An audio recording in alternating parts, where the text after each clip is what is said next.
Hello ਬੇਟੇ ਕੱਲ ਆਪਾਂ ਸਲਫਰ ਐਂਡ ਇਟਸ ਕੰਪਾਊਂਡਸ ਸ਼ੁਰੂ ਕੀਤਾ ਸੀ, ਜਿਹਦੇ ਵਿੱਚ ਆਪਾਂ ਐਲੋਟ੍ਰੋਪਸ ਆਫ ਸਲਫਰ ਕੀਤੇ ਸੀ ਤੇ ਸਲਫਰ ਡਾਈਆਕਸਾਈਡ ਉਹਦੀ ਪ੍ਰੈਪਰੇਸ਼ਨ, ਉਹਦੀਆਂ ਪ੍ਰੋਪਰਟੀਜ਼ ਆਪਾਂ ਡਿਸਕਸ ਕੀਤੀਆਂ ਸੀ। ਠੀਕ ਹੈ, ਅੱਜ ਆਪਾਂ ਕਰਦੇ ਹਾਂ ਬੇਟੇ ਆਕਸੋ ਐਸਿਡਸ ਆਫ ਸਲਫਰ। ਆਕਸੋ ਐਸਿਡਸ ਪਹਿਲਾਂ ਬੇਟੇ ਆਪਾਂ ਨੂੰ ਇਹ ਪਤਾ ਹੋਣਾ ਚਾਹੀਦਾ ਕਿ ਆਕਸੋ ਐਸਿਡਸ ਕਿਹਨਾਂ ਨੂੰ ਕਹਿੰਦੇ ਆਪਾਂ, ਜਿਨ੍ਹਾਂ ਐਸਿਡਸ ਦੇ ਵਿੱਚ ਆਕਸੀਜਨ ਹੁੰਦੀ ਹੈ। ਆਮ ਤੌਰ ਤੇ ਆਕਸੀਜਨ ਤੇ ਹਾਈਡਰੋਜਨ ਹੁੰਦੀ ਹੈ, ਉਹਨਾਂ ਨੂੰ ਅਸੀਂ ਆਕਸੋ ਐਸਿਡਸ ਕਹਿੰਦੇ ਹਾਂ। ਠੀਕ ਹੈ, ਤਾਂ ਇਹਦੇ ਵਿੱਚ ਜਿਹੜੇ ਸਲਫਰ ਦੇ ਆਕਸੋ ਐਸਿਡਸ ਹੈ, ਉਹ ਕਈ ਆਕਸੋ ਐਸਿਡਸ ਹੈ, ਕਈ ਐਗਜ਼ਿਸਟ ਕਰਦੇ ਆ, ਕਈ ਨਹੀਂ ਐਗਜ਼ਿਸਟ ਕਰਦੇ। ਜੋ ਆਪਾਂ ਨੂੰ NCERT 'ਚ ਦਿੱਤੇ ਹੋਏ ਆ, ਆਪਾਂ ਉਹਨਾਂ ਦੇ ਸਟਰਕਚਰਸ ਹੀ ਕਰਾਂਗੇ। ਠੀਕ ਹੈ, ਤਾਂ H2SO4 ਹੈ, H2SO3 ਕਰਾਂਗੇ ਆਪਾਂ, H2S2O3 ਕਰਾਂਗੇ, H2S2O7 ਕਰਾਂਗੇ, H2S2O8 ਐਂਡ H2SO5। ਇਹਨਾਂ 'ਚੋਂ ਬੇਟੇ ਨਾਮ ਕੋਈ ਨਾ ਕੋਈ ਆ ਜਾਂਦਾ ਹੈ। ਇਸ ਵਾਰ ਵੀ ਪੇਪਰ 'ਚ ਆਇਆ ਹੋਇਆ ਓਲੀਅਮ ਦੀ ਸਟਰਕਚਰ ਆਈ ਹੋਈ ਹੈ। ਇਹ ਨਾਮ ਲਿਖੋ ਉਹਦਾ ਤੁਸੀਂ 1 ਨੰਬਰ 'ਚ, ਕਿਉਂਕਿ ਇਸ ਲੈਸਨ ਦੇ ਵਿੱਚੋਂ ਤੁਹਾਨੂੰ ਬੇਟੇ 1 ਨੰਬਰ ਦਾ 1 ਕੁਐਸਚਨ ਆਉਣਾ ਹੈ, 2 ਨੰਬਰ ਦਾ 1 ਕੁਐਸਚਨ ਆਉਣਾ ਹੈ ਔਰ 5 ਨੰਬਰ ਦਾ 1 ਕੁਐਸਚਨ ਆਉਣਾ ਹੈ। 8 ਮਾਰਕਸ ਦਾ ਟੋਟਲ ਇਹਦੇ ਵਿੱਚੋਂ ਆਏਗਾ। ਠੀਕ ਹੈ, ਤਾਂ ਬਹੁਤ ਇੰਪੋਰਟੈਂਟ ਚੈਪਟਰ ਹੈ ਤੇ ਬਹੁਤ ਧਿਆਨ ਨਾਲ ਕਰਨਾ ਹੈ। ਕਲੀਅਰ। ਆਕਸੋ ਐਸਿਡਸ ਆਪਾਂ ਹੁਣ ਸ਼ੁਰੂ ਕਰਦੇ ਹਾਂ। H2SO4 ਜਿਹਨੂੰ ਅਸੀਂ ਕਹਿੰਦੇ ਹਾਂ ਸਲਫਿਊਰਿਕ ਐਸਿਡ। ਇਹਦਾ ਸਟਰਕਚਰ ਤਾਂ ਅਸੀਂ ਬਹੁਤ ਵਾਰ ਕੀਤਾ ਹੋਇਆ। ਠੀਕ ਹੈ, ਤਾਂ ਹਰੇਕ ਦੇ ਵਿੱਚ ਨਾ ਤੁਸੀਂ ਇਹਦੀ ਆਕਸੀਡੇਸ਼ਨ ਸਟੇਟ ਜ਼ਰੂਰ ਦੇਖਣੀ ਹੈ। ਇਸ ਦੀ ਆਕਸੀਡੇਸ਼ਨ ਸਟੇਟ ਤਾਂ ਤੁਹਾਨੂੰ ਕੱਢਣੀ ਆਉਂਦੀ ਹੋਏਗੀ। ਕਿਵੇਂ ਮੰਨਦੇ ਹਾਂ ਆਪਾਂ ਬੇਟੇ, ਇਹਨੂੰ X ਮੰਨ ਲੈਂਦੇ ਹਾਂ ਸਲਫਰ ਨੂੰ। ਇਹ -2 ਹੁੰਦਾ ਹੈ, 4 ਆਕਸੀਜਨ ਦੀ ਕਿੰਨੀ ਹੋ ਗਈ, -8 ਹੋ ਗਿਆ। ਇਹ +2 ਹੋ ਗਿਆ।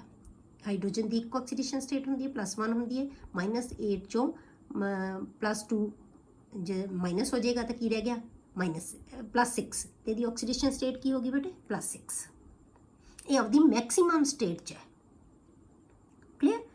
ਹੁਣ ਇੱਥੇ ਤੁਸੀਂ ਇਹਦੀ ਸਟਰਕਚਰ ਬਣਾਉਣ ਵੇਲੇ ਕੀ ਧਿਆਨ ਕਰਨਾ ਬੇਟੇ, ਕਿ ਜਿਹੜਾ ਇਹਦਾ ਸਟਰਕਚਰ ਬਣਦਾ ਹੈ ਨਾ, ਉਹ ਹਮੇਸ਼ਾ ਟੈਟਰਾਹਾਈਡਰਲ ਸਟਰਕਚਰ ਹੁੰਦਾ ਹੈ। ਇਹਦਾ ਜਿਹੜਾ ਸਕੈਲਟਨ ਹੈ ਨਾ, ਜਿਹੜੇ ਸਟਰਕਚਰ ਦਾ ਸਕੈਲਟਨ ਹੈ, ਉਹ ਯਾਦ ਰੱਖਣਾ ਹੈ। ਉਹ ਕੀ ਬਣੇਗਾ, S double bond O double bond O, ਇਹ ਆ ਗਿਆ। ਇਹ ਤੁਹਾਡੇ ਕੋਲੇ OH ਨਹੀਂ, ਮਤਲਬ ਤੁਸੀਂ ਇਹ ਲਾਉਣੇ ਨਹੀਂ ਕੁਛ ਵੀ। ਜੇ ਆਪਾਂ ਸਕੈਲਟਨ ਬਣਾਈਏ ਤਾਂ ਆਪਾਂ ਇਹ ਸਕੈਲਟਨ ਬਣੇਗਾ। ਮਤਲਬ ਇੱਕ S ਦੇ ਨਾਲ, ਇਹ ਦੇਖ ਲਓ ਤੁਸੀਂ, S ਦੇ ਨਾਲ ਇੱਥੇ ਡਬਲ ਬੌਂਡ, ਇੱਥੇ ਡਬਲ ਬੌਂਡ, ਇੱਥੇ ਸਿੰਗਲ ਬੌਂਡ, ਇੱਥੇ ਸਿੰਗਲ ਬੌਂਡ, ਮਤਲਬ ਇੱਕ ਟੈਟਰਾਹਾਈਡਰਲ ਬਣਾਉਣਾ ਇਹਨਾਂ ਨੇ। ਹਮੇਸ਼ਾ ਇਹਦਾ ਜਿਹੜਾ ਸਟਰਕਚਰ ਹੈ ਨਾ, ਸਕੈਲਟਨ ਹੈ ਸਟਰਕਚਰ ਦਾ, ਉਹ ਹੀ ਹਮੇਸ਼ਾ ਇਹ ਰਹੇਗਾ। ਬਸ ਇਹਨੂੰ ਯਾਦ ਰੱਖਣਾ। ਬਾਕੀ ਆਪਾਂ ਦੇਖਾਂਗੇ ਕਿਹੜੀਆਂ ਕਿਹੜੀਆਂ ਸਪੀਸ਼ੀਜ਼ ਲੱਗਣੀਆਂ। ਕਲੀਅਰ।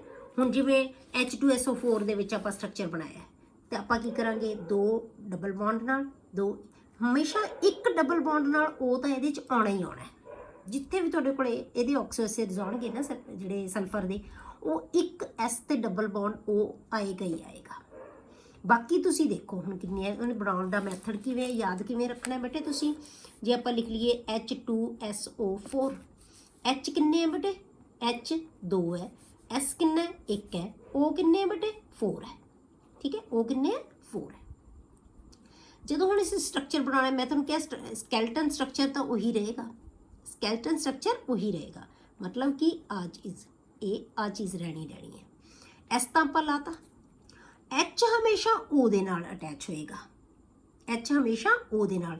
ਹੁਣ H ਹੈ ਜਿਹੜਾ ਡਬਲ ਬੌਂਡਡ O ਨਾਲ ਤਾਂ ਅਟੈਚ ਨਹੀਂ ਹੋਏਗਾ, ਤਾਂ ਉਹ ਕਿੱਥੇ ਹੋਏਗਾ, ਸਿੰਗਲ ਬੌਂਡਡ ਨਾਲ। ਤਾਂ ਇਹ ਕੀ ਬਣ ਜਾਣਗੇ, OH। ਇਹ ਕੀ ਬਣ ਜਾਏਗਾ, OH। ਠੀਕ ਹੈ, ਤਾਂ ਇਹਦਾ ਮਤਲਬ ਕੀ ਹੈ, ਇਹ H ਵੀ ਗਏ, 2 O ਵੀ ਗਏ, ਰਹਿ ਗਏ 2 O। ਉਹ ਕੀ ਆ ਜਾਣਗੇ ਇੱਥੇ।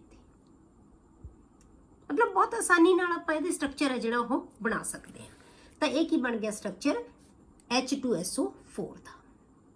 ਇਹ ਸਲਫਿਊਰਿਕ ਐਸਿਡ ਨੂੰ ਕਹਿੰਦੇ ਆਪਾਂ। ਦੂਸਰੀ ਸਟਰਕਚਰ ਬੇਟੇ ਆਪਾਂ ਬਣਾਉਣੀ ਹੈ H2SO3 ਦੀ, ਸਲਫਿਊਰਸ ਐਸਿਡ ਦੀ। ਹੁਣ ਸਲਫਿਊਰਿਕ ਐਸਿਡ ਦੇ ਵਿੱਚ ਆਪਾਂ ਕਿਵੇਂ ਬਣਾਵਾਂਗੇ, ਜਿਹਦੀ ਆਕਸੀਡੇਸ਼ਨ ਸਟੇਟ ਦੇਖੀ ਆਪਾਂ ਤੇ ਕੀ ਹੈ, ਇਹ 6 ਨੈਗੇਟਿਵ ਹੋ ਗਿਆ, 2 ਪੋਜ਼ਿਟਿਵ ਹੈ, 4 ਪੋਜ਼ਿਟਿਵ ਰਹਿ ਗਈ। ਇਸ ਦੀ ਸਟੇਟ ਕਿੰਨੀ ਆ ਗਈ, 4 ਪੋਜ਼ਿਟਿਵ।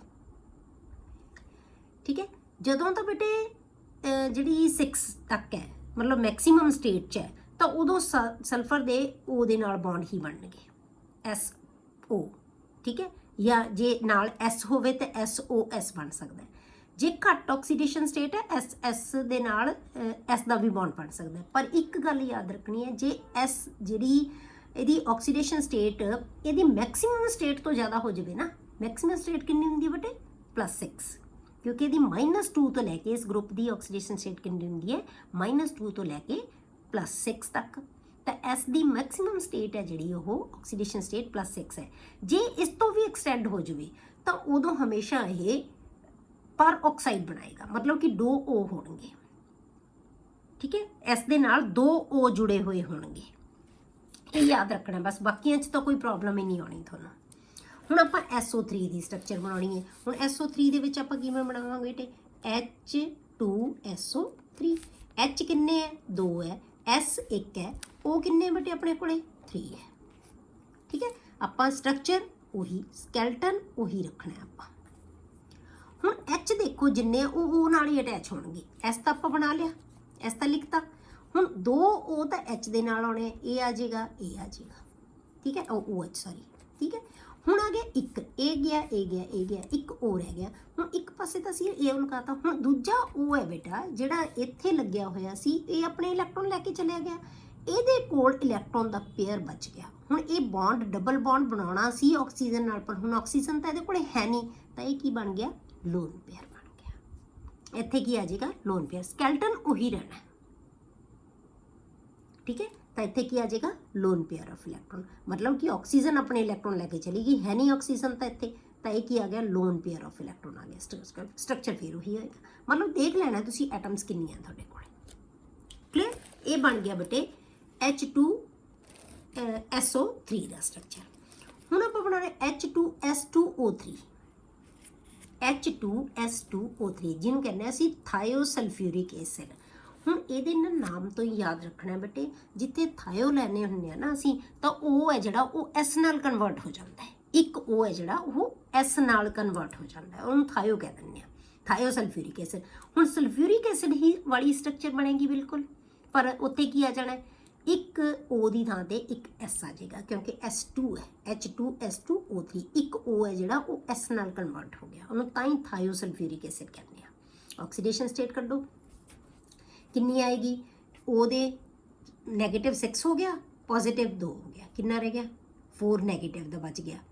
तो यदि उधर जाके पॉजिटिव हो जाएगा, तो 4 पॉजिटिव होनी चाहिए, 2 S दी है, 1 S दी की होगी +2। तो ऑक्सीडेशन स्टेट X मान के कट लेना बस इनू, यदि -2 होंगी है, यदि +1 होंगी है हमेशा, क्लियर।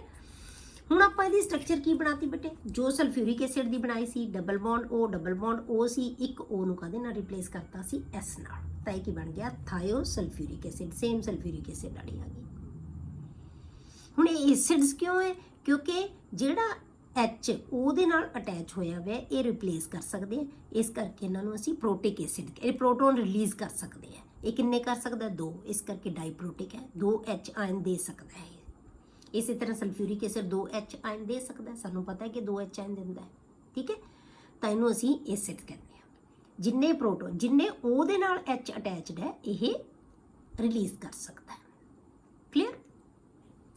अगला स्ट्रक्चर बनाने बेटे आपां H2S2O7, H2S2O7 जिन्हों असी कहने पायरोसल्फ्यूरिक एसिड, या असी इनू कहने डाईसल्फ्यूरिक एसिड, या असी कहने ओलियम। ओलियम है जिहड़ा इहदा नाम बहुत इंपॉर्टेंट है, इस बारी बेटे +2 के पेपरों के आया हुआ है। ओलियम का फार्मूला दसो, 1 नंबर के क्वेश्चन है, what is the formula of oleum, ठीक है, इस बार पेपर च आया हुआ है। तो हुण की है, इनू आपां पायरोसल्फ्यूरिक एसिड भी कहने आ, डाईसल्फ्यूरिक एसिड भी कहने आ, क्योंकि 2 सल्फ्यूरिक एसिड नूं जोड़ के ना बेटे 2 मॉलीक्यूल्स नूं जोड़ के एक वाटर मॉलीक्यूल रिप्लेस करता, बाहर कढ़ता, 2 जुड़ गए आपस च, 2 मॉलीक्यूल्स ने जुड़ के आपस च अटैच हो गए, एक वाटर मॉलीक्यूल रिप्लेस करता, तो उन्होंने असी वो बन गया एक। देखो तुसी 2 दे विचों इत्थे की आना सी बेटे, H4 आ जाना सी, ठीक है, S2 तो बन ही गया, O8 होना सी, तो 2 H ते 1 O रिप्लेस करता, एक वाटर मॉलीक्यूल निकल गया। 2 मॉलीक्यूल जो आप H2SO4 दे 2 मॉलीक्यूल जोड़िए तो की बन जाना सी, H4S2O8 होना सी, पर एक वाटर मॉलीक्यूल निकल गया तो की बन गया H2S2O7। हुण 2 मॉलीक्यूल्स नूं जदों असीं जोड़ांगे आपस दे विच बेटे, जे 2 मॉलीक्यूल्स नूं जोड़ना है आपां तां की करांगे, विचकारों O दे नाल जुड़ जाणगे, H2O है जिहड़ा दोनां दे O दे विचों, जिवें आपां इत्थे बनाईए, आपां लिखता S डबल बॉन्ड O, ਇੱਥੇ OH, ਇੱਥੇ OH, ठीक है। ਇਹਦਾ ਵੀ ਆਪਾਂ ਲਿਖ ਲਈਏ S double bond O double bond O OH, ठीक है, OH ਤੇ OH। ਹੁਣ ਇਹਨਾਂ ਨੇ ਕੀ ਕੀਤਾ, ਇੱਕ H ਵਾਟਰ ਮੋਲੀਕਿਊਲ ਰਿਪਲੇਸ ਕਰਕੇ ਇਸ O ਦੇ ਥਰੂ ਦੋਨੋਂ ਜੁੜ ਗਏ, ਠੀਕ ਹੈ। ਇਹ ਦੋਨੋਂ O ਦੇ ਥਰੂ ਜੁੜ ਜਾਣਗੇ ਤਾਂ ਆਪਾਂ ਕੀ ਬਣਾਤਾ, ਇੱਥੇ ਇਹਦੀ ਸਟਰਕਚਰ ਇਦਾਂ ਬਣਾਈ ਹੋਈ ਹੈ। ਕਲੀਅਰ ਹੋ ਗਿਆ। ਬਾਕੀ ਸਾਰਾ ਕੁਝ ਉਹੀ ਰਹੇਗਾ, ਇਹ ਦੋਨੋਂ S ਹੈ ਜਿਹੜੇ ਉਹ O ਦੇ ਥਰੂ ਅਟੈਚ ਹੋ ਜਾਣਗੇ। ਕਲੀਅਰ। SOS, ਦੋ ਮੋਲੀਕਿਊਲ ਅਟੈਚ ਹੋ ਗਏ, ਇੱਕ ਵਾਟਰ ਮੋਲੀਕਿਊਲ ਰਿਪਲੇਸ ਕਰਤਾ। ਕਲੀਅਰ। ਇਹਨੂੰ ਕਹਿੰਦੇ ਅਸੀਂ ਓਲੀਅਮ। ਇਹਨਾਂ ਨੂੰ ਯਾਦ ਰੱਖਣਾ ਹੈ ਬੇਟੇ, H2S2O7। ਬਸ ਇਹ ਯਾਦ ਰੱਖੋ ਓਲੀਅਮ ਕਿਵੇਂ ਬਣਦਾ ਕਿ ਇਹ ਦੋ ਸਲਫਿਊਰਿਕ ਐਸਿਡ ਦੇ ਕੰਬਾਈਨ ਹੋਣ ਨਾਲ ਕਿ ਇੱਕ ਵਾਟਰ ਮੋਲੀਕਿਊਲ ਰਿਪਲੇਸ ਕਰ ਦਿੰਦੇ ਜਦੋਂ। ਤਾਂ ਆਕਸੀਡੇਸ਼ਨ ਸਟੇਟ ਤੁਸੀਂ ਇੱਥੋਂ ਕੈਲਕੂਲੇਟ ਕਰ ਸਕਦੇ ਹੋ। ਇਹ 7 ਮਾਈਨਸ ਦੇ ਕਿੰਨੇ ਹੋ ਗਏ ਬੇਟੇ 14 ਤੇ ਪਲੱਸ ਦਾ ਕਿੰਨਾ 2, 12 ਰਹਿ ਗਏ। 12 ਉਧਰ ਜਾ ਕੇ ਪਲੱਸ ਦੇ ਹੋ ਜਾਣਗੇ ਤੇ S ਕੀ ਬਣ ਗਿਆ +6, ਕਿਉਂਕਿ 2S ਦੇ 12 ਹੈ, 1S ਦਾ ਕੀ ਹੋ ਜਾਏਗਾ 2x = 12 ਆ ਜਾਏਗਾ, x = 6 ਆ ਜਾਏਗਾ। ਤਾਂ 6 ਦੀ ਆਕਸੀਡੇਸ਼ਨ ਸਟੇਟ ਆ ਗਈ।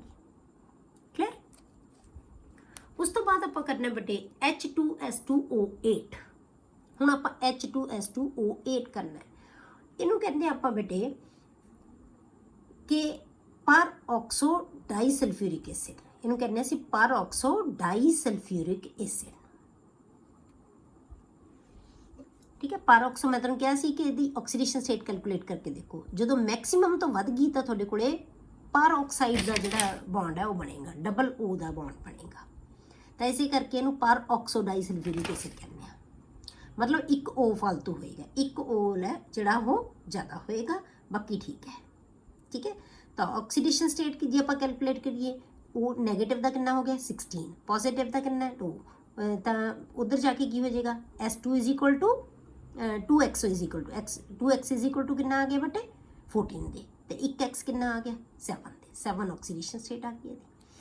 ਹੁਣ ਮੈਂ ਤੁਹਾਨੂੰ ਕਿਹਾ ਸੀ ਕਿ ਜਦੋਂ ਵੀ ਆਕਸੀਡੇਸ਼ਨ ਸਟੇਟ ਇਹਦੀ ਮੈਕਸਿਮਮ ਨਾਲੋਂ ਵਧੇਗੀ ਉਦੋਂ ਹਮੇਸ਼ਾ ਪੈਰੋਕਸਾਈਡ ਬਣਾਏਗਾ, 2 O ਨਾਲ ਜੁੜਿਆ ਹੋਏਗਾ S।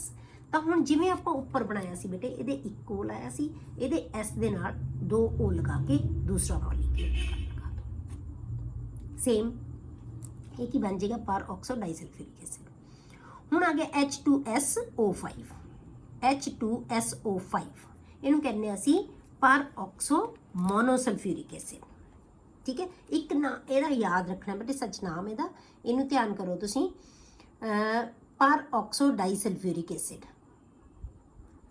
ਔਰ ਮਾਰਸ਼ਲਸ ਐਸਿਡ। ਇਹਨੂੰ ਕਹਿੰਦੇ ਅਸੀਂ ਮਾਰਸ਼ਲ ਐਸਿਡ, ਯਾਦ ਰੱਖਣਾ ਬੇਟੇ। ਇਹਨੂੰ ਬੜੀ ਨਾਮ ਆਉਂਦਾ, ਜਿਵੇਂ ਕਿ ਓਲੀਅਮ ਦਾ ਆ ਗਿਆ, ਇਹ ਕਈ ਵਾਰੀ ਮਾਰਸ਼ਲ ਐਸਿਡ ਦਾ ਨਾਮ ਫਾਰਮੂਲਾ ਪੁੱਛ ਲੈਂਦੇ ਆ, H2S2O8। ਇਸੇ ਤਰ੍ਹਾਂ ਪਰ ਆਕਸੋ ਮੋਨੋਸਲਫਿਊਰਿਕ ਐਸਿਡ, ਡਾਈਸਲਫਿਊਰਿਕ ਐਸਿਡ ਸੀ, ਇਹ ਮੋਨੋਸਲਫਿਊਰਿਕ ਐਸਿਡ ਹੈ।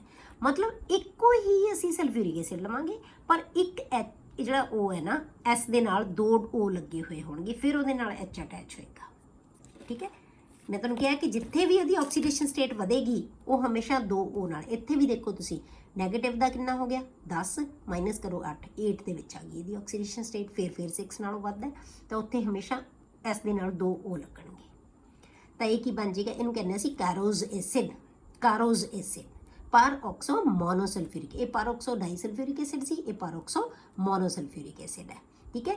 ਤਾਂ ਇਹ S ਦੇ ਡਬਲ ਬੌਂਡ, ਸੇਮ ਸਟਰਕਚਰ ਉਹੀ ਰਹੇਗੀ, OH ਆ ਗਿਆ, ਇਹ O ਡਬਲ O ਦੇ ਨਾਲ H ਅਟੈਚ ਹੋ ਜਾਏਗਾ, ਠੀਕ ਹੈ। ਇਹ ਆ ਗਏ ਬੇਟੇ ਆਕਸੋ ਐਸਿਡਸ ਆਫ ਸਲਫਰ। ਬਹੁਤ ਜਿਹੜੇ ਹੈਗੇ ਆ ਆਸਾਨੀ ਦੇ ਨਾਲ ਤੁਸੀਂ ਇਹਦੀਆਂ ਜਿਹੜੇ ਸਟਰਕਚਰਸ ਹੈ ਉਹ ਬਣਾ ਸਕਦੇ ਆ। ਅੱਗੇ ਆ ਗਏ ਬੇਟੇ ਸਲਫਿਊਰਿਕ ਐਸਿਡ। ਹੁਣ ਸਲਫਿਊਰਿਕ ਐਸਿਡ ਕੀ ਹੈ? ਹੁਣ ਇਹਨਾਂ ਪਰ ਆਕਸੋ ਐਸਿਡ ਦੇ ਵਿੱਚੋਂ ਸਿਰਫ ਇੱਕ ਪਰ ਆਕਸਾਈਡ ਜਿਹੜਾ ਆਕਸੋ ਐਸਿਡ ਹੈ ਨਾ, ਉਹਦੀ ਆਪਾਂ ਪ੍ਰੈਪਰੇਸ਼ਨ ਤੇ ਉਹਦੀਆਂ ਪ੍ਰੋਪਰਟੀਜ਼ ਹੈ। ਇਹ ਵੀ ਇੱਕ ਆਕਸੋ ਐਸਿਡ ਹੀ ਹੈ ਨਾ, H2SO4 ਸਭ ਤੋਂ ਪਹਿਲਾਂ ਬਣਾਇਆ ਸੀ ਆਪਾਂ, ਬਸ ਇਹਦੀ ਡਿਟੇਲ ਹੈ ਆਪਾਂ। ਹੁਣ ਇਹਨੂੰ ਅਸੀਂ ਬਣਾਉਣੇ ਕਿਵੇਂ ਆ ਬੇਟੇ?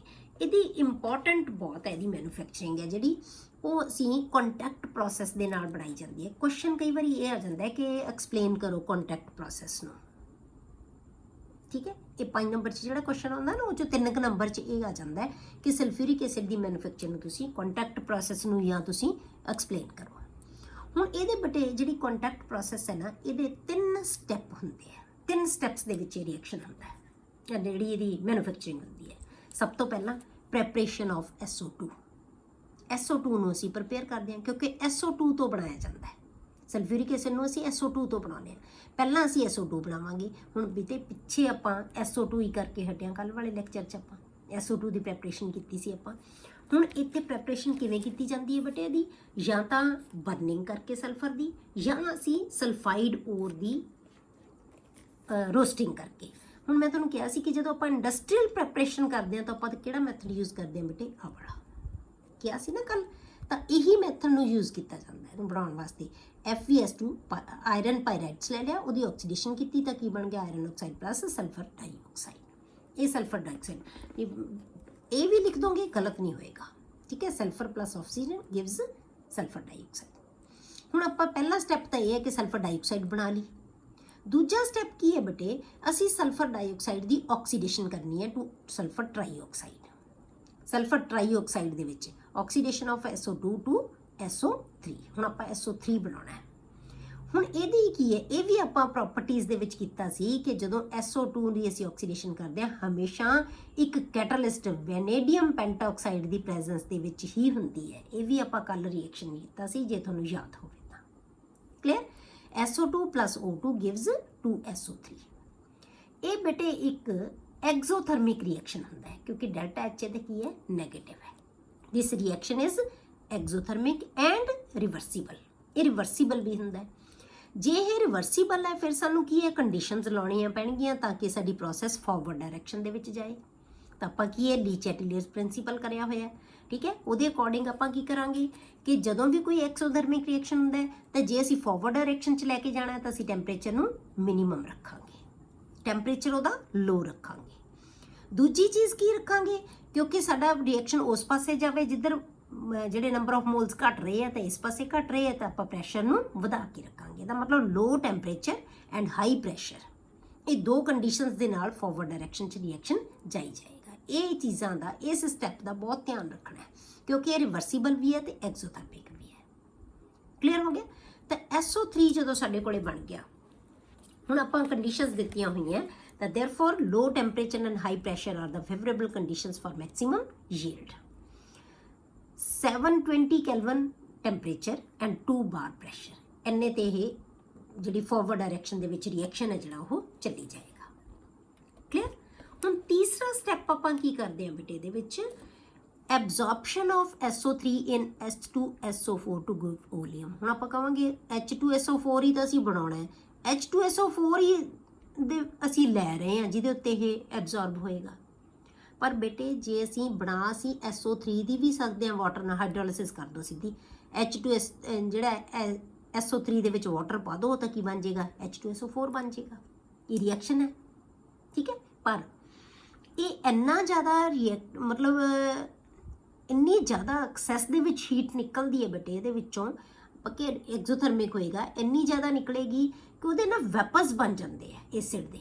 ਉਹ ਵੈਪਰਸ ਜਿਹੜੇ ਇੰਨੇ ਵਾਟਰ ਵੈਪਰਸ ਦੇ ਨਾਲ ਜਿਹੜੇ ਉਹਦੇ ਵੈਪਰਸ ਮਿਲ ਜਾਣਗੇ ਜਦੋਂ, ਤਾਂ ਇੱਕ ਕੀ ਹੈ ਤੁਹਾਡੇ ਕੋਲੇ ਕਲਾਊਡਸ ਜਿਹੇ ਬਣ ਜਾਣੇ, ਮਤਲਬ ਜਿਵੇਂ ਮਿਸਟ ਬਣ ਜਾਏਗੀ। ਮਿਸਟ, ਉਹ ਮਿਸਟ ਹੈ ਜਿਹੜੀ ਛੇਤੀ ਛੇਤੀ ਕਲੀਅਰ ਨਹੀਂ ਹੁੰਦੀ। ਤਾਂ ਫਿਰ ਕੀ ਹੈ, ਇਹਨੂੰ ਆਪਾਂ ਨਹੀਂ ਪ੍ਰਪੇਅਰ ਕਰ ਸਕਦੇ ਕਿਉਂਕਿ ਬਹੁਤ ਜ਼ਿਆਦਾ ਐਗਜ਼ੋਥਰਮਿਕ ਨੇਚਰ ਹੋਏਗੀ। ਤਾਂ ਫਿਰ ਆਪਾਂ ਕੀ ਕਰਦੇ ਹਾਂ?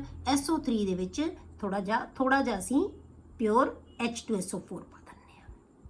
ਜਦੋਂ ਅਸੀਂ ਇਹਦੇ ਵਿੱਚ ਐਡ ਕਰਾਂਗੇ ਤਾਂ ਉਹ ਓਲੀਅਮ ਬਣਾ ਦੇਗਾ। ਓਲੀਅਮ ਆਪਾਂ ਹੁਣੇ ਪੜ੍ਹ ਕੇ ਹਟੀਆਂ। ਓਲੀਅਮ ਕੀ ਹੈ? H2S2O7। H2S2O7 ਬਣਾ ਲੇਗਾ ਇਹ, ਠੀਕ ਹੈ। ਪਰ ਜਦੋਂ ਹੁਣ ਅਸੀਂ H2S2O7 ਦੀ ਹਾਈਡਰੋਲਿਸਿਸ ਕਰ ਦਾਂਗੇ ਬੇਟੇ, ਇਹਦੇ ਵਿੱਚ ਪਾਣੀ ਪਾ ਦਾਂਗੇ, ਤਾਂ ਇਹਨੇ ਕੀ ਬਣਾ ਲੈਣਾ ਹੈ? ਜਿਹੜੀ ਮਰਜ਼ੀ ਕੰਸੈਂਟ੍ਰੇਸ਼ਨ ਦਾ ਸੀ ਉਹਦੇ ਤੋਂ H2SO4। ਹੁਣ ਜੇ ਤੁਹਾਨੂੰ ਯਾਦ ਹੋਵੇ, 2 ਮੋਲੀਕਿਊਲ H2SO4 ਦੇ ਜੁੜ ਕੇ ਜਦੋਂ ਇੱਕ ਵਾਟਰ ਮੋਲੀਕਿਊਲ ਕੱਢਤਾ ਸੀ ਉਹਨਾਂ ਨੇ, ਤਾਂ ਕੀ ਬਣ ਗਿਆ ਸੀ? ਓਲੀਅਮ ਬਣ ਗਿਆ ਸੀ। ਹੁਣ ਓਲੀਅਮ ਦੇ ਵਿੱਚ ਅਸੀਂ ਵਾਟਰ ਮੋਲੀਕਿਊਲਸ ਐਡ ਕਰ ਦਾਂਗੇ ਤਾਂ ਕੀ ਬਣ ਜਾਏਗਾ? ਇਹਨੇ ਕੀ ਬਣਾ ਲੈਣਾ? ਇੱਕੋ ਹੀ 2 ਮੋਲੀਕਿਊਲਸ ਦੇ ਵਿੱਚ ਇੱਕ ਵਾਟਰ ਮੋਲੀਕਿਊਲ ਕੱਢਿਆ ਸੀ, ਉਹੀ ਵਾਟਰ ਮੋਲੀਕਿਊਲ ਅਸੀਂ ਐਡ ਕਰਤਾ ਤਾਂ ਕੀ ਬਣ ਜਾਣਗੇ? 2 ਮੋਲੀਕਿਊਲ ਸਲਫਿਊਰਿਕ ਐਸਿਡ ਦੇ ਬਣ ਜਾਣਗੇ, ਠੀਕ ਹੈ। ਤਾਂ ਹੁਣ ਆਪਾਂ ਕੀ ਕਰਾਂਗੇ? SO3 plus H2SO4 gives ਓਲੀਅਮ, ਠੀਕ ਹੈ। ਇਹ ਕੀ ਹੈ? ਓਲੀਅਮ। ਹੁਣ ਕੀ ਬਣਿਆ ਬੇਟੇ, ਡਾਇਲੂਸ਼ਨ ਅਸੀਂ ਕਰਤੀ ਓਲੀਅਮ ਦੀ। Dilution of oleum with water gives H2SO4। ਆਪਾਂ ਕੀ ਪਾਇਆ, ਓਲੀਅਮ ਦੇ ਵਿੱਚ ਵਾਟਰ ਪਾਤਾ, ਕੀ ਬਣ ਗਿਆ ਇਹ H2SO4। ਕਲੀਅਰ। ਹੁਣ ਕੀ ਹੈ ਬੇਟੇ, ਜਿਹੜਾ ਅਸੀਂ ਕੰਟੈਕਟ ਪ੍ਰੋਸੈਸ ਦੇ ਨਾਲ ਸਲਫਿਊਰਿਕ ਐਸਿਡ ਓਬਟੇਨ ਕਰਦੇ ਆ ਨਾ, ਉਹ 96 ਤੋਂ 98% ਪਿਓਰ ਹੁੰਦਾ ਹੈ। ਠੀਕ ਹੈ। ਹੁਣ ਆਪਾਂ ਕਰਦੇ ਬੇਟੇ ਇਹਦੀਆਂ ਪ੍ਰੋਪਰਟੀਜ਼, ਮਤਲਬ ਇਹਦੀ ਤਾਂ ਪ੍ਰੈਪਰੇਸ਼ਨ ਹੀ ਜ਼ਿਆਦਾ ਇੰਪੋਰਟੈਂਟ ਹੈ ਸਲਫਿਊਰਿਕ ਐਸਿਡ ਦੇ ਵਿੱਚੋਂ, ਜਾਂ ਆਕਸੋ ਐਸਿਡ ਦੇ ਸਟਰਕਚਰ ਤੇ ਜਾਂ ਇਹਦੀ। ਠੀਕ ਹੈ, ਪਰ ਆਪਾਂ ਪ੍ਰੋਪਰਟੀਜ਼ ਦੇਖਦੇ ਹਾਂ ਇਹਦੀਆਂ। ਇਹ ਕਲਰਲੈਸ ਹੁੰਦਾ ਹੈ, ਡੈਂਸ ਹੁੰਦਾ ਹੈ, ਆਇਲੀ ਲਿਕੁਇਡ ਹੁੰਦਾ ਹੈ, ਮਤਲਬ ਲਾਈਟ ਨਹੀਂ ਹੁੰਦਾ, ਇਹ ਹੈਵੀ ਹੁੰਦਾ ਹੈ, ਡੈਂਸ ਹੁੰਦਾ ਹੈ। It freezes at 283 Kelvin and boils at 611 Kelvin। ਬਹੁਤ ਬੋਇਲਿੰਗ ਪੁਆਇੰਟ ਇਹਦਾ ਬਹੁਤ ਜ਼ਿਆਦਾ ਹੁੰਦਾ ਹੈ। ਇਸ ਵਾਸਤੇ ਬੇਟੇ ਕਈ ਵਾਰੀ ਨਾ ਜਦੋਂ ਆਪਾਂ ਕਿਸੇ ਚੀਜ਼ਾਂ ਦੇ boiling point, melting point note ਕਰਨੇ ਹੁੰਦੇ ਆਪਾਂ ਕਿਸੇ ਸਬਸਟੈਂਸ ਦੇ, ਤਾਂ ਉਹਨੂੰ ਅਸੀਂ ਪਾਣੀ ਦੇ ਵਿੱਚ ਨਹੀਂ ਲੈ ਸਕਦੇ, ਕਿਉਂਕਿ ਪਾਣੀ ਦੇ ਵਿੱਚ ਜੇ ਅਸੀਂ ਉਹਨਾਂ ਨੂੰ ਪਿਘਲਾਉਂਦੇ ਹਾਂ ਤਾਂ ਕੀ ਹੈ, ਪਾਣੀ ਤਾਂ 100 ਡਿਗਰੀ ਤੱਕ ਹੀ ਜਾਂਦਾ ਹੈ, ਮਤਲਬ 373 ਤੱਕ ਹੀ ਜਾਂਦਾ ਹੈ, ਤਾਂ ਉੱਥੇ ਫਿਰ ਸਲਫਿਊਰਿਕ ਐਸਿਡ ਯੂਜ਼ ਕੀਤਾ ਜਾਂਦਾ ਹੁੰਦਾ ਹੈ, ਤਾਂ ਕਿਉਂਕਿ ਇਹਦਾ ਬੋਇਲਿੰਗ ਪੁਆਇੰਟ ਟੈਂਪਰੇਚਰ ਬਹੁਤ ਜ਼ਿਆਦਾ ਹੈਗਾ। Clear. It dissolves in water with evolution of large quantity of heat। ਜਦੋਂ ਅਸੀਂ ਪਾਣੀ 'ਚ ਪਾਉਂਦੇ ਹਾਂ ਨਾ, ਬਹੁਤ ਜ਼ਿਆਦਾ ਹੀਟ ਇਹਦੇ ਵਿੱਚੋਂ ਨਿਕਲਦੀ ਹੈ ਬੇਟੇ। ਇਸ ਕਰਕੇ ਜਦੋਂ ਅਸੀਂ ਡਾਇਲੂਟ ਕਰਨਾ ਹੁੰਦਾ ਨਾ, ਸਾਨੂੰ ਬਹੁਤ ਕੇਅਰਫੁਲੀ ਕਰਨਾ ਪੈਂਦਾ ਹੈ, ਬਹੁਤ ਧਿਆਨ ਨਾਲ ਕਰਨਾ ਪੈਂਦਾ। ਇਸੇ ਕਰਕੇ ਅਸੀਂ ਕਹਿੰਦੇ ਹਾਂ ਕਿ ਪਾਣੀ ਦੇ ਵਿੱਚ ਐਸਿਡ ਪਾਓ, ਕਿਉਂਕਿ ਜਦੋਂ ਕਿਸੇ ਚੀਜ਼ ਦੇ ਵਿੱਚ ਅਸੀਂ ਕੋਈ ਚੀਜ਼ ਐਡ ਕਰਦੇ ਹਾਂ ਨਾ, ਤਾਂ ਉਹ ਸਪਲੈਸ਼ ਹੁੰਦੀ ਹੈ, ਬਾਹਰ ਨੂੰ ਖਿੱਲਰਦੀ ਹੈ। ਜੇ ਆਪਾਂ ਪਾਣੀ ਪਾਵਾਂਗੇ ਐਸਿਡ ਦੇ ਵਿੱਚ ਤਾਂ ਐਸਿਡ ਦੇ ਡ੍ਰੌਪਸ ਬਾਹਰ ਗਿਰਨਗੇ, ਜੇ ਆਪਾਂ ਐਸਿਡ ਨੂੰ ਪਾਣੀ 'ਚ ਪਾਵਾਂਗੇ ਤਾਂ ਬਾਹਰ ਸਪਲੈਸ਼ ਕੀ ਹੋਏਗਾ, ਵਾਟਰ ਹੋਏਗਾ। ਤਾਂ ਇਸ ਕਰਕੇ ਬਹੁਤ ਕੇਅਰਫੁਲੀ ਇਹਨੂੰ ਜਿਹੜਾ ਡਾਇਲੂਟ ਕਰਨਾ ਪਏ। ਤਾਂ ਬਹੁਤ ਛੋਟੀ ਕਲਾਸਾਂ ਦੇ ਵਿੱਚ ਪੜ੍ਹਿਆ ਹੋਇਆ ਤੁਸੀਂ ਬੇਟੇ ਕਿ ਕਿਵੇਂ ਡਾਇਲੂਸ਼ਨ ਕਰਨੀ ਚਾਹੀਦੀ ਹੈ acid the. In aqueous solution it ionizes to in 2 steps। ਇਹ 2 ਸਟੈਪਸ ਦੇ ਵਿੱਚ ਆਇਓਨਾਈਜ਼ ਹੁੰਦਾ ਹੈ ਬੇਟੇ, ਜਦੋਂ ਅਸੀਂ aqueous solution ਲੈਂਦੇ ਹਾਂ, ਪਾਣੀ 'ਚ ਪਾਉਂਦੇ ਹਾਂ ਇਹਨੂੰ। ਮਤਲਬ ਕੀ ਹੈ, ਪਹਿਲਾਂ ਇਹ ਇੱਕ H ਆਇਨ ਰਿਲੀਜ਼ ਕਰੇਗਾ, ਫਿਰ ਦੂਜਾ H ਆਇਨ ਰਿਲੀਜ਼ ਕਰੇਗਾ। ਜਦੋਂ H2SO4 ਦੇ ਵਿੱਚ ਅਸੀਂ ਵਾਟਰ ਐਡ ਕਰਾਂਗੇ ਨਾ ਬੇਟੇ, ਤਾਂ ਇਹ ਕੀ ਕਰੇਗਾ, H3O ਪੋਜ਼ਿਟਿਵ, ਮਤਲਬ ਵਾਟਰ ਮੋਲੀਕਿਊਲ ਨੇ ਇੱਕ H ਲੈ ਲਿਆ ਇਹਦੇ ਤੋਂ, ਤਾਂ ਕੀ ਬਣ ਗਿਆ, H3O ਪੋਜ਼ਿਟਿਵ ਬਣ ਗਿਆ। ਤਾਂ ਕੀ ਰਹਿ ਗਿਆ ਸਾਡੇ ਕੋਲੇ, HSO4 ਨੈਗੇਟਿਵ। ਤਾਂ ਇਹਦਾ ਡਿਸੋਸੀਏਸ਼ਨ ਕਾਂਸਟੈਂਟ ਹੈ ਨਾ, ਜਿਹੜਾ ਇਹਨੂੰ ਕਹਿੰਦੇ ਅਸੀਂ Ka1, ਇਹ ਬਹੁਤ ਜ਼ਿਆਦਾ ਹੁੰਦਾ ਹੈ ਬੇਟੇ। ਇਹਦਾ ਡਿਸੋਸੀਏਸ਼ਨ ਕਾਂਸਟੈਂਟ ਬਹੁਤ ਜ਼ਿਆਦਾ ਹੁੰਦਾ ਹੈ, ਇਹ greater than 10 ਹੁੰਦਾ ਹੈ। ਪਰ ਹੁਣ ਉਸ ਤੋਂ ਬਾਅਦ ਅਸੀਂ ਜਦੋਂ ਇਹਦੇ ਦੂਸਰਾ H ਆਇਨ ਰਿਲੀਜ਼ ਕਰਦੇ ਹਾਂ ਬੇਟੇ, ਇਹਦੇ ਚੋਂ HSO4 ਨੈਗੇਟਿਵ ਜਦੋਂ ਦੂਸਰਾ H ਆਇਨ ਦੇਗਾ, ਫਿਰ ਵਾਟਰ ਨਾਲ ਰਿਐਕਟ ਕਰਕੇ ਇਹ H ਆਇਨ ਨੂੰ ਦੇ ਦੇਗਾ H3O ਪੋਜ਼ਿਟਿਵ ਤੇ SO4 ਨੈਗੇਟਿਵ, 2 ਨੈਗੇਟਿਵ ਬਣ ਗਿਆ। ਇੱਥੇ Ka2 ਹੈ, ਇਹ ਇਹਦੇ ਕੰਪੈਰੀਟਿਵਲੀ ਬਹੁਤ ਘੱਟ ਹੁੰਦਾ ਹੈ ਬੇਟੇ, ਇਹ ਬਹੁਤ ਘੱਟ ਹੁੰਦਾ ਹੈ। ਇਹ ਕਿੰਨਾ ਹੈ, 1.2 × 10⁻⁻, ਇਹ 10 ਤੋਂ ਜ਼ਿਆਦਾ ਹੈ, ਇਹ -10⁻²- ਹੈ। ਮਤਲਬ ਇੰਨਾ ਜ਼ਿਆਦਾ ਫਰਕ ਹੁੰਦਾ ਇਹਨਾਂ ਦੇ ਡਿਸੋਸੀਏਸ਼ਨ ਕਾਂਸਟੈਂਟ ਦੇ ਵਿੱਚ। ਹੁਣ ਇਹਦਾ ਰੀਜ਼ਨ ਕੀ ਹੈ ਬੇਟੇ, ਕਿਉਂਕਿ ਜਦੋਂ ਇਹ ਇੱਕ ਆਇਨ ਛੱਡ ਦਿੰਦਾ ਹੈ ਤਾਂ ਨੈਗੇਟਿਵਲੀ ਚਾਰਜਡ ਹੋ ਗਿਆ। ਨੈਗੇਟਿਵਲੀ ਚਾਰਜਡ ਜਿਹੜਾ ਆਇਨ ਹੈ, ਉਹ ਇਹ ਟੈਂਡੈਂਸੀ ਨਹੀਂ ਹੁੰਦੀ ਉਹਦੀ ਕਿ ਉਹ ਦੂਜਾ ਆਪਣਾ ਪ੍ਰੋਟੋਨ ਵੀ ਰਿਲੀਜ਼ ਕਰੇ, ਕਿਉਂਕਿ ਬਹੁਤ ਹੋਲਡ ਹੁੰਦਾ ਉਹਦੇ ਉੱਤੇ। ਹੁਣ ਉਹ ਇੰਨੀ ਛੇਤੀ ਇਹ ਰਿਲੀਜ਼ ਨਹੀਂ ਕਰ ਸਕਦਾ, ਕਿਉਂਕਿ ਹਰੇਕ ਇਹ ਨਹੀਂ ਚਾਹੁੰਦਾ ਕਿ ਮੇਰੇ ਕੋਲ ਹੋਰ ਨੈਗੇਟਿਵ ਚਾਰਜ ਆਵੇ। ਪਹਿਲਾਂ ਹੀ ਇਹਦੇ ਕੋਲ ਨੈਗੇਟਿਵ ਚਾਰਜ ਆ ਗਿਆ, ਜੇ ਹੋਰ ਰਿਲੀਜ਼ ਕਰੇਗਾ ਹੋਰ ਨੈਗੇਟਿਵ ਚਾਰਜ ਆਏਗਾ। ਤਾਂ ਇਸ ਕਰਕੇ ਇਹ ਛੱਡਣਾ ਨਹੀਂ ਚਾਹੀਦਾ, ਇਹ ਛੱਡ ਨਹੀਂ ਸਕੇਗਾ ਆਸਾਨੀ ਨਾਲ ਇਲੈਕਟ੍ਰੋਨ। ਇਸ ਕਰਕੇ ਇਹਦੀ Ka2 ਦੀ ਵੈਲਿਊ ਬਹੁਤ ਜ਼ਿਆਦਾ ਘੱਟ ਹੁੰਦੀ ਹੈ। ਤਾਂ ਇਸ ਦੇ ਇੱਕ ਨੇਚਰ ਹੈ ਨਾ ਜਿਹੜੀ, ਕਿਹਦੇ ਤੇ ਡਿਪੈਂਡ ਕਰਦੀ ਹੁੰਦੀ ਹੈ ਬੇਟੇ, Ka ਦੀ ਵੈਲਿਊ ਦੇ ਉੱਤੇ। ਜਿੰਨੀ Ka ਦੀ ਵੈਲਿਊ ਜ਼ਿਆਦਾ ਹੋਏਗੀ ਕਿਸੇ ਦੀ, ਉਹਨਾਂ ਉਹਦਾ ਇਸ ਦੀ ਕਰੈਕਟਰ ਜ਼ਿਆਦਾ ਹੋਏਗਾ।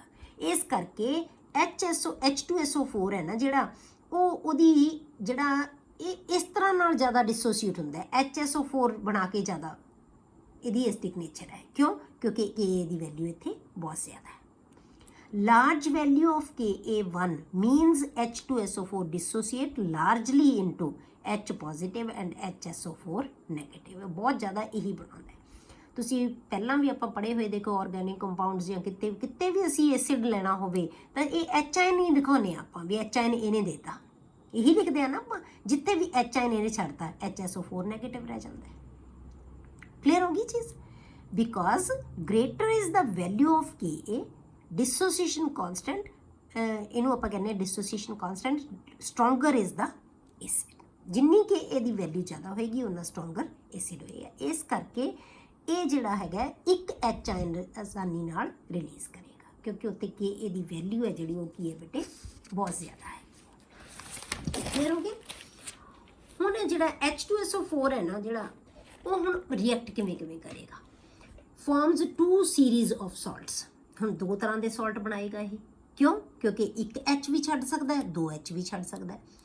ਨॉर्मल सल्फेट्स, नॉर्मल सल्फेट बनाएगा सच एज CuSO4, ठीक है, जिथे SO4 नैगेटिव आएगा, Na2SO4 एटसेट्रा। मतलब सारे आप सल्फेट तो देखते हैं तो बनते हैं।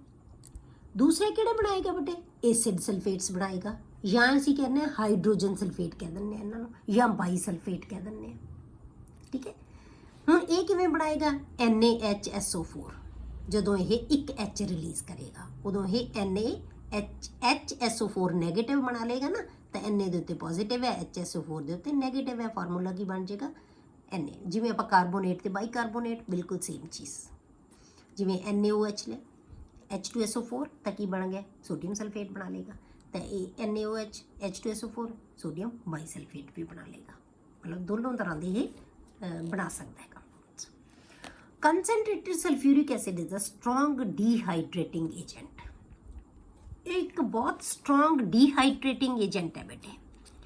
जे ਆਪਾਂ ਕੋਈ ਗੈਸਿਸ ਇਹੋ ਜਿਹੀਆਂ ਹੋਣ ਨਾ ਸਾਡੇ ਕੋਲੇ ਜਿਹੜੀਆਂ ਦੇ ਵਿੱਚ ਵਾਟਰ ਮੋਲੀਕਿਊਲਸ ਹੈਗੇ ਆ, ਉਹਨਾਂ ਨੂੰ ਅਸੀਂ ਸਲਫਿਊਰਿਕ ਐਸਿਡ ਦੇ ਵਿੱਚੋਂ ਦੀ ਪਾਸ ਕਰ ਦੋ ਬੇਟੇ, ਪਰ ਇਹ ਹੋਵੇ ਕਿ ਉਹ ਸਲਫਿਊਰਿਕ ਐਸਿਡ ਨਾਲ ਉਹ ਗੈਸ ਰਿਐਕਟ ਨਾ ਕਰ ਸਕਦੀ ਹੋਵੇ। ਉਹ ਗੈਸਿਸ ਜੇ ਅਸੀਂ ਇਹਨਾਂ ਦੇ ਵਿੱਚੋਂ ਪਾਸ ਕਰ ਦਾਂਗੇ ਨਾ ਤਾਂ ਉਹ ਡਰਾਈ ਹੋ ਜਾਣਗੀਆਂ ਗੈਸਿਸ, ठीक है। वो गैसेज है ਜਿਹੜੀਆਂ ਉਹ ਡਰਾਈ ਹੋ ਜਾਂਦੀਆਂ। ਹੁਣ ਇਹਦਾ ਐਵੀਡੈਂਸ ਕਿਵੇਂ ਦੇ ਸਕਦੇ ਹਾਂ ਬੇਟੇ? It is evident by its charring action on carbohydrates. ਜੇ ਆਪਾਂ ਕਾਰਬੋਹਾਈਡਰੇਟਸ ਦੇ ਵਿੱਚ ਜੇ ਆਪਾਂ ਸੁਕਰੋਜ਼ ਲੈ ਲਈ C12H22O11, ਇਹਦੇ ਵਿੱਚ ਆਪਾਂ ਸਲਫਿਊਰਿਕ ਐਸਿਡ ਦਾ ਪਾਤਾ ਤਾਂ ਉਹਨੇ ਕੀ ਹੈ, ਉਹ ਕਾਰਬਨ ਦੇ ਵਿੱਚ ਕਨਵਰਟ ਕਰ ਦੇਣਾ ਉਹਨੂੰ। ਕਾਰਬਨ ਵਾਟਰ ਮੋਲੀਕਿਊਲ ਸਾਰਾ ਵਾਟਰ ਕੱਢ ਦੇਣਾ ਉਹਦੇ ਵਿੱਚੋਂ, ਤਾਂ ਕੀ ਬਣ ਜਾਏਗਾ? ਕਾਰਬਨ ਦੇ ਵਿੱਚ ਕਨਵਰਟ, ठीक है, कार्बन ਦੇ ਵਿੱਚ ਕਨਵਰਟ ਕਰ ਦੇਗਾ। मतलब ਇੰਨਾ ਜ਼ਿਆਦਾ ਡੀਹਾਈਡਰੇਟਿੰਗ ਏਜੰਟ ਹੈ ਇਹ। ਕਲੀਅਰ।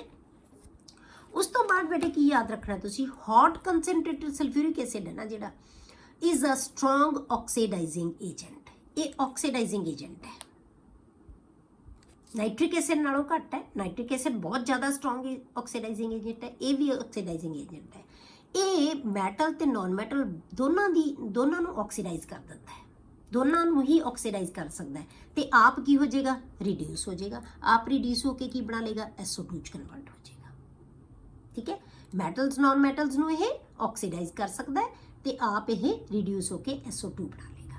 ਜਿਵੇਂ ਆਪਾਂ ਐਗਜ਼ਾਮਪਲ ਇਹ ਕਾਪਰ ਦੇ ਵਿੱਚ ਸਲਫਿਊਰਿਕ ਐਸਿਡ ਕੀਤਾ ਐਡ, ਤਾਂ ਕੀ ਬਣ ਗਿਆ? Copper sulphate and sulphur dioxide. ਕਿਉਂਕਿ ਸਲਫਰ ਡਾਈਆਕਸਾਈਡ ਤਾਂ ਬਣੇਗੀ ਇਹਨੇ ਆਪ ਰਿਡਿਊਸ ਹੋਣਾ ਪਲੱਸ ਵਾਟਰ। ਸਲਫਰ ਨਾਲ ਇਹਨੂੰ ਕੀਤਾ ਤਾਂ ਸਲਫਰ ਨੇ ਕੀ ਬਣਾਇਆ?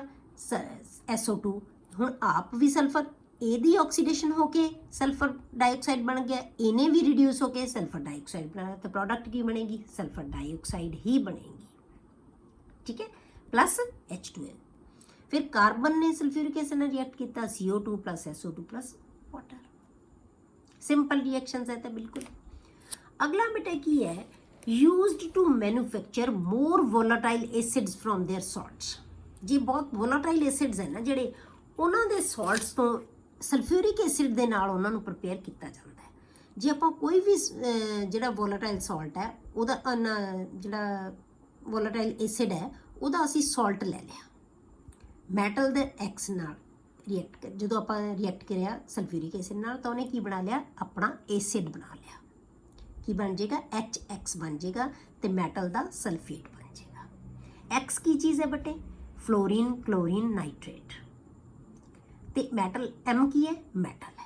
ਮਤਲਬ ਜੇ ਆਪਾਂ ਸਪੋਜ਼ ਕਰੋ ਇੱਥੇ ਫਲੋਰੀਨ ਲੈ ਲਈ, ਆਪਾਂ ਇੱਥੇ ਫਲੋਰੀਨ ਲੈ ਲਈ, ਇੱਥੇ ਆਪਾਂ ਕੋਈ ਮੈਟਲ ਲੈ ਲਈ, ਸਪੋਜ਼ ਕਰੋ ਕੈਲਸ਼ੀਅਮ ਲੈ ਲਈ, ਕੈਲਸ਼ੀਅਮ ਫਲੋਰਾਈਡ ਲੈ ਲਿਆ, ਪਲੱਸ ਸਲਫਿਊਰਿਕ ਐਸਿਡ ਕੀਤਾ, ਤਾਂ ਕੀ ਬਣ ਜਾਏਗਾ? ਇੱਥੇ HF ਬਣ ਜਾਏਗਾ।